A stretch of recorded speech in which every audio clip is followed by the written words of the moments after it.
Konteks ayat 133. Ayat ini merupakan bagian dari rangkaian dialog dalam surah Al-Baqarah yang membahas keyakinan tauhid dan kesinambungan ajaran para nabi, khususnya dalam konteks Bani Israel. Ayat ini merespons klaim kaum Yahudi dan Nasrani yang mengaku bahwa mereka adalah pengikut sejati agama Ibrahim, sambil menegaskan bahwa ajaran tauhid yang dibawa Nabi Yakub dan anak-anaknya adalah Islam, yaitu penyerahan diri kepada Allah yang Maha Esa. Ayat ini juga menegaskan bahwa ajaran tauhid bukanlah milik eksklusif satu kaum, melainkan universal, dan bahwa anak-anak Nabi Yakub mewarisi keyakinan lurus dari para leluhur mereka Ibrahim, Ismail, dan Ishak. Konteks ini penting karena ayat ini menunjukkan kesinambungan ajaran tauhid sejak masa para nabi terdahulu hingga zaman Nabi Muhammad SAW. Indikasi, masalah utama yang diindikasikan dalam ayat ini adalah: pertama, klaim eksklusivitas agama kaum Yahudi dan Nasrani pada masa itu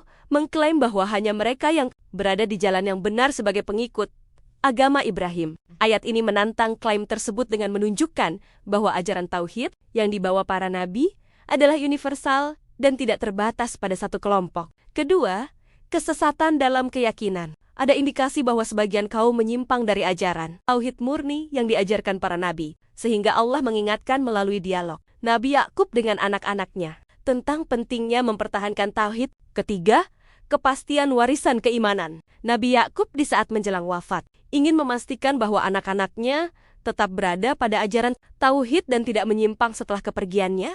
Pembahasan. Pertama, tantangan terhadap klaim eksklusivitas. Ayat ini diawali dengan pertanyaan retoris. Apakah kamu hadir ketika maut menjemput Yakub? Ini adalah sindiran kepada kaum Yahudi dan Nasrani yang mengklaim kebenaran eksklusif tanpa bukti historis. Allah menegaskan bahwa hanya Dia yang mengetahui hakikat keimanan para nabi dan pengikutnya. Kedua, wasiat Nabi Yakub yang dalam tradisi Yahudi dikenal sebagai Bani Israel, memberikan wasiat kepada anak-anaknya untuk memastikan mereka tetap pada ajaran tauhid. Ketiga, makna penyerahan diri Islam. Kata Muslimun dalam ayat ini merujuk pada makna asli Islam, yaitu berserah diri kepada Allah.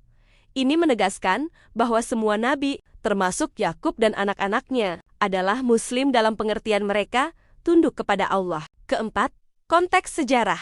Dalam tafsir Al-Qurtubi disebutkan bahwa ayat ini juga merujuk pada kebiasaan Bani Israel yang cenderung menyimpang dari ajaran tauhid setelah wafatnya para nabi. Wasiat Yakub ini menjadi pengingat agar mereka tetap teguh pada keimanan yang lurus. Hikmah 1.